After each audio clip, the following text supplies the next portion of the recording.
नमस्कार किसान भाइयों, आज फिर आप सबका एक नई वीडियो में स्वागत है।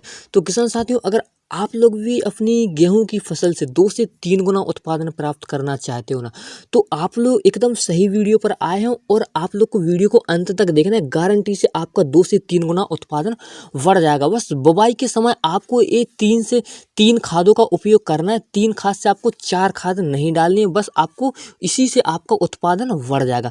क्योंकि अधिकतर किसान क्या करते हैं, अधिकतर क्या ज़्यादातर किसान ही ये करते हैं कि उनने बुवाई किया और बुवाई के समय उनने डीएपी का यूज कर दिया। अब डीएपी में आपको बता दूं कि डीएपी में 18% नाइट्रोजन रहता है और 46% उसमें फास्फोरस रहता है, बाकी पोटास उसमें नहीं रहता है। तो अब किसान भाइयों, आपको इसको कैसे आपको अच्छी तरह से खादों का उपयोग करके आपको अपनी फसल से 2 से 3 गुना उत्पादन को बढ़ा लेना है और गारंटी से आपका उत्पादन 2 से 3 गुना बढ़ जाएगा। तो अब इसके लिए मैं आपको पहले कुछ बता दूं कि किसान भाइयों, जैसे कि आपका जो फसल रहती है तो उत्पादन आपका कैसे बढ़ता है, तो मैं आपको बता दूं। एक तो मिट्टी जो मृदा रहती है, तो उसमें पोषक तत्व कौन कौन से हैं, उससे आपका उत्पादन बढ़ता है। दूसरा रहता है जलवायु और तीसरा रहता है कि आपका जो समय है ना, तो गेहूं की बुवाई का एक सही समय। तो गेहूं की अगेती बुवाई का समय रहता है 25 अक्टूबर से लेके 5 नवंबर तक। आप लोग 15 अक्टूबर से लेके अक्टूबर 15 से लेकर के आप लोग 5 नवंबर तक अगेती बुवाई का कर सकते हो। और इसके अलावा आप लोग ज़्यादा से ज़्यादा 10 नवंबर तक कर सकते हो। अब इसके बाद आप लोग जैसे बुवाई करोगे ना, तो आपका उत्पादन दिन प्रतिदिन, जैसे आपके दिन बढ़ते जाएंगे वैसे ही आपका उत्पादन दिन प्रतिदिन कम होता जाएगा। तो किसान साथियों, मैं आपको बता दूं कि आपकी जो मिट्टी है ना, तो जैसे लाल मिट्टी हो गई, काली मिट्टी हो गई, हल्की मिट्टी, तो हम आपको ये जो डोज जो देने वाले हैं ना, जो डोज हम आपको बताने वाले खाद का, कि आपको बुवाई के समय एक खाद डालनी है ना, तो इसमें क्या है ना कि आपका कोई मिट्टी से लेना देना नहीं रहेगा। आप इसको किसी भी मिट्टी में यूज कर सकते हो। आपका उत्पादन 100% इससे दोगुना हो जाएगा।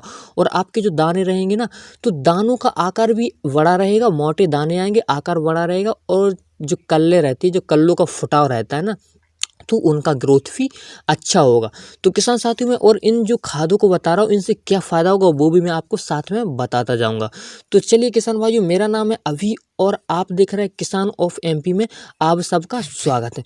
तो किसान साथियों, जो भी गेहूं की खेती या अदर कोई खेती करते हैं ना, तो वो लोग सारे लोग मेरे चैनल को भी सब्सक्राइब कर रहे हैं ना, क्योंकि खेती बाड़ी से रिलेटेड वीडियो मैं आपको लाता रहता हूँ अपने चैनल पर। तो सबसे पहले मैं आपको बता दूं, जैसे आप लोग कोई खेत की जुताई करते हो ना, तो खेत की जुताई पर भी आपका गेहूं का उत्पादन बढ़ता है। कि खेत की जुताई आप लोग किस तरह से कर रहे हो, तो मैं आपको बता दूं कि खेत की जुताई को आप लोग को अच्छे से कर लेना है। 3 से 4 बार आपको खेत की जुताई कर लेनी है और मिट्टी को बना लेना है भुरभुरा। अब दोस्तों, अगर आप लोग चाहते हो कि आपको गोबर की खाद आपके यहाँ है या कंपोस्ट आप लोग डाल सकते हो, तो मैं आपको बता दूं कि आपको लेना है, यानी 1 हेक्टेयर के लिए आपको 35 से 40 क्विंटल गोबर की सड़ी हुई खाद ले लेनी है।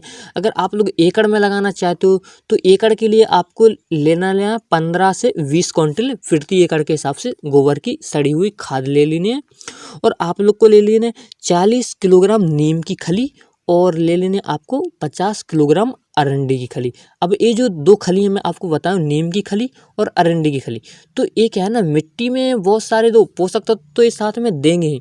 जो उर्वरकों की जो पोषक तत्व की कमी रहती है उनकी तो पूर्ति करेंगे ही, साथ में अब इन खली को डालने से ना, जो रोग वगैरह कीट रहते हैं ना, जो नुकसान पहुंचाते मृदा में ही, जैसे हमारा गेहूँ छोटा छोटा रहता है तभी नुकसान पहुंचाते, तो तभी ये उनको नष्ट करते जाएंगे। इनसे ये फायदा हो जाएगा। अगर आप लोग इनको नहीं डालना चाहते ना, तो कोई बात नहीं, आप लोग 15 से 20 क्विंटल गोबर की सड़ी हुई खाद या बर्मी कंपोस्ट का यूज करके, और इनको क्या है ना, जैसे आप लोग खेत की जुताई करते हो ना, तो खेत की जुताई करने से पहले आपको इनको खेत से में अच्छे से दोनों सबका मिश्रण करके आपको अच्छे से डाल देना, और उसके बाद आपको जमकर अच्छे से जुताई कर लेनी है और अपनी मिट्टी को बना लेना है भुरभुरा। ठीक है किसान भाइयों, अब मैं आपको एक बात और बता दूं कि जब आप लोग खेत की जो बुवाई करोगे ना, गेहूं की बुवाई करोगे ना, तो मृदा में नमी जरूर होना चाहिए। नमी नहीं होगी ना, तो गेहूं का जो अंकुरण रहता है वो लेट से होता है, तो नमी ज़रूरी उसमें है। तो ठीक है, और जो गोबर की खाद रहती है तो इसका क्या है ना, ये नमी में भी एक काफ़ी मदद करता है, मृदा में नमी बनाए रखने के लिए और वायु संचार के लिए भी। ठीक है, तो किसान भाइयों, अब हम जैसे हमने खेत तैयार कर लिया है, अब जैसे हमको बुवाई करनी है, तो मैं आपको बता दूं कि आपको बुवाई के समय क्या है ना, बहुत सारे किसान भाई क्या है ना, तो किसान भाई डीएपी का यूज तो करते हैं, तो उसमें क्या है ना, मैं आपको पहले ही बता दिया कि इसमें ये सब तत्व रहते हैं। तो बहुत सारे किसान भाई क्या है, नाइट्रोजन का कम से कम, बहुत कम किसान हैं नाइट्रोजन का यूज करते हैं बुवाई करते समय। ठीक है, और उससे भी कम किसान हैं जो कि पोटास का यूज करते हैं, और उससे भी बिल्कुल ना के बराबर किसान है जो कि फास्फोरस का यूज करते हैं। तो किसान भाइयों, अब आपको करना क्या है, जैसे आपके पास गोबर की खाद नहीं है और वर्मी कंपोस्ट नहीं है, उन सबको नहीं डालना है, तो उनको रहने दो। अब देखिए, आपको जो मैं खाद बताने वाला हूँ ना, आपको जो रासायनिक खाद बताने वाला हूँ ना, इन तीनों खादों का यूज करके आप लोग अपनी गेहूं की उत्पादन क्षमता को बढ़ा सकते हो। वो कैसे बढ़ेंगे, तो मैं आपको बता दूं।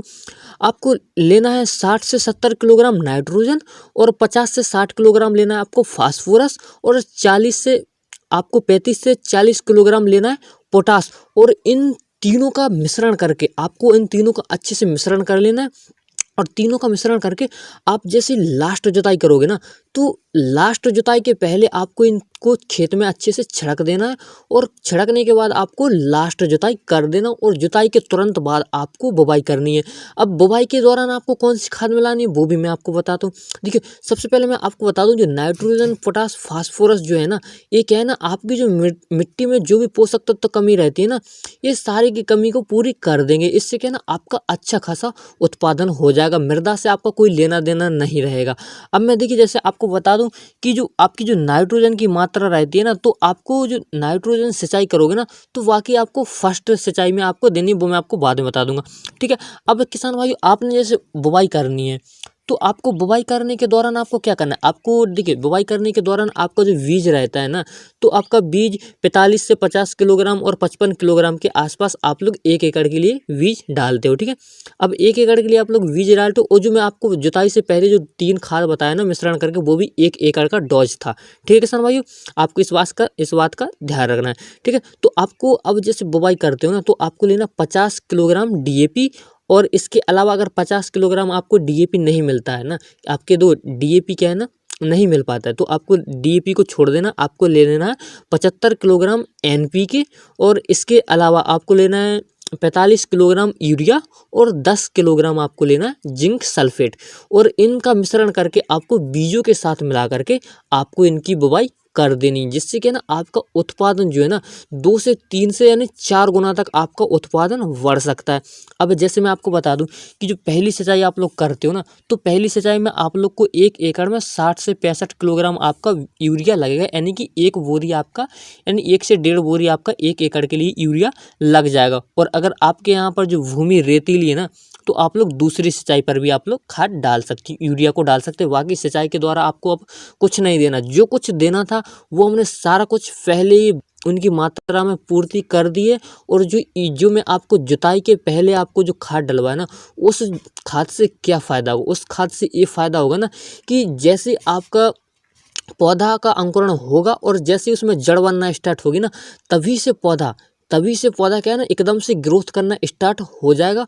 और फास्फोरस क्या है ना, फास्फोरस आपकी जो जड़ रहती है ना, तो जड़ को बनने में, जो जड़ रहती है ना, तो जड़ को बनने में काफ़ी मदद करता है। जैसे जड़ें बनेंगी ना, और उसी तरह से आपका उत्पादन भी बढ़ जाएगा। और जो पोटास है ना, पोटास, फास्फोरस, सारा कुछ ये जो डोज बताया ना, इन सब से अगर नाइट्रोजन की पूर्ति भी पौधे को हल्की जो अवस्था रहती है उसी टाइम मिल गई ना, तो आपका पौधा क्या है ना, अच्छा खासा ग्रोथ करेगा और आपका उत्पादन काफ़ी बढ़ जाएगा। तो किसान साथियों, आपको मेरी वीडियो अच्छी लगी तो अपने दोस्तों में शेयर कर देना, और आप लोग मेरे चैनल को सब्सक्राइब जरूर कर लेना। अगर आप लोग भी खेती बाड़ी से और वीडियो देखना चाहते हो तो आप लोग मेरे चैनल को सब्सक्राइब कर लेना। दोस्तों, मिलते हैं किसी अगली वीडियो में।